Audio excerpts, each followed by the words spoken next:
part 3 of my first releather project. In this video, we're going to go ahead and do the snap boxes, and then we're going to sand the outside of the leather strap just to make it smooth. Then we'll put the dye on the strap and the plates, and clean up the plates as well. So what I did here for the snap box on the Jcfigz ink version is I just used one of these guys and took the snaps off like so. It's not too hard, so there you go, get the snap off, and do the same thing on the back of the snap box as well. Pretty simple. Some people also use drills, but I just decided to use one of these tools here. So go ahead and take those snaps off, and then what I'm going to do is either I'm going to put a pencil, or I'm going to line this up with the real leather strap. Then I'm going to mark the holes on where the new snap should go on the real leather strap, either with a pencil or with one of the hole punchers that I have. And just real quick, I want to give a huge shout out to Kevin O'Keefe. He has been an incredible help throughout this entire process. He's helped me in many ways with tools, how to stamp properly, how to remove and insert snaps, just so much. He's been a great help. Thank you a lot, Kevin. So Kevin put me onto this hollow punch set. You can get this on Amazon. It's an Odin professional 13-piece hollow punch set. And I am using a number 3 hole puncher to mark where the snaps will go on the leather strap.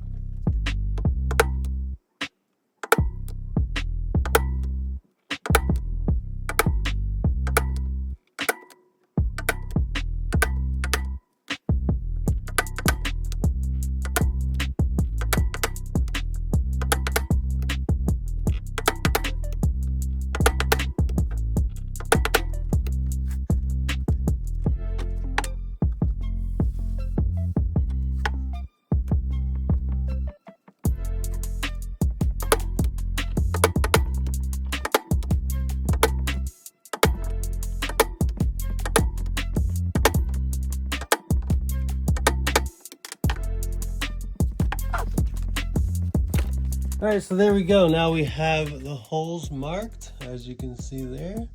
So now I just got to punch them all the way through on both sides here.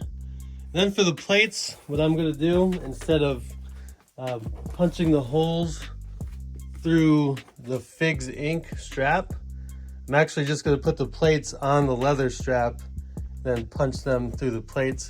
Or I'll probably mark them with a pen first and then punch them through the leather strap that way. So I'll do that for the side plates and the main plate. So I'm not sure if the Jcfigz ink Big Gold came curved, but as you can see, the center plate is curved and so are the side plates. So there is a curve there. So I have to mimic that curve when marking the holes on the leather strap. So what I did was I just put some paper underneath to mimic the curve there. And you know, obviously now I noticed that I said this in the first video that my cut was kind of off, and you can really see it now where the bottom of the strap, the center down here, the little point, does not match the center of the plate. So that's unfortunate. So whether I turn it and make the center of the plate match the center of the leather strap, if I do that, then there's going to be more space over here on the left side between the seashell texturing than there is on the right side over here.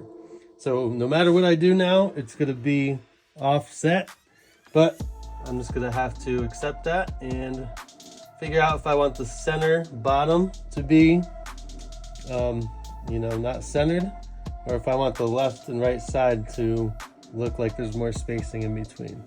So I think what I'm going to do is I'm just going to leave it so the bottom is a little offset. I might try and sand the center down on the bottom here, just so it's not quite as noticeable. Maybe that will work. So now what I'm going to do is mark the holes here with a pen, and then I'll do the same for the side plates. Then I will do the hole punch again. And then when you actually punch through the leather strap, you want to make sure you have a cutting board underneath the strap. Just because, I'm not really sure why, but the tutorial videos I watched, they all have cutting boards underneath the strap when hole punching. So I'm going to go ahead and do that as well. All right, so as you can see, I marked my holes for the side plates and for the main plate. So there's the holes there. And another thing I did was I beveled the edges. So what you need to do is get yourself an edge beveler. So I got this in that kit that I got on Amazon. Some different edge bevelers came with it, different sizes, as you can see here. So you just go all the way around the edge, and it kind of just like scoops up the edge, so that way the top part up here is not completely flat. Instead, it's kind of rounded. And then after you bevel the edge with one of the edge bevelers, you burnish the edges with a burnisher.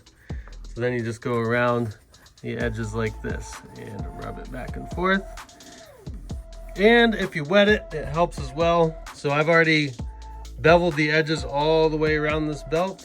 And let me see if you can see. You might not be able to see. But I beveled the edges all the way around this belt.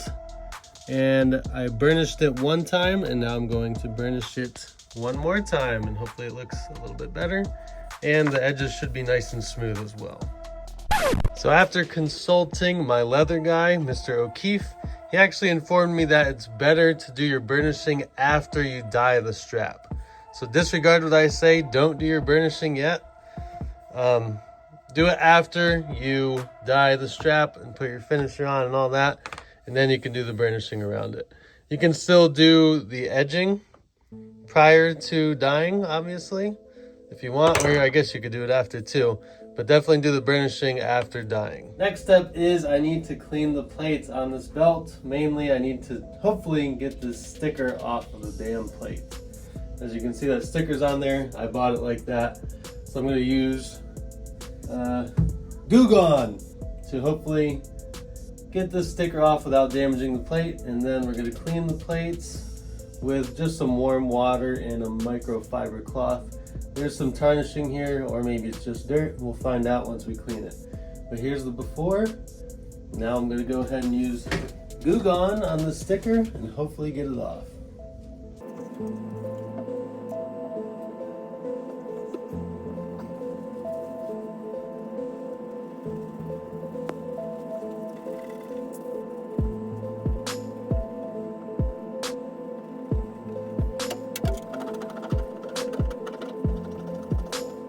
Okay, so I got the sticker off. There you go. No more sticker. Now I'm going to clean the plates with some warm water and a microfiber cloth.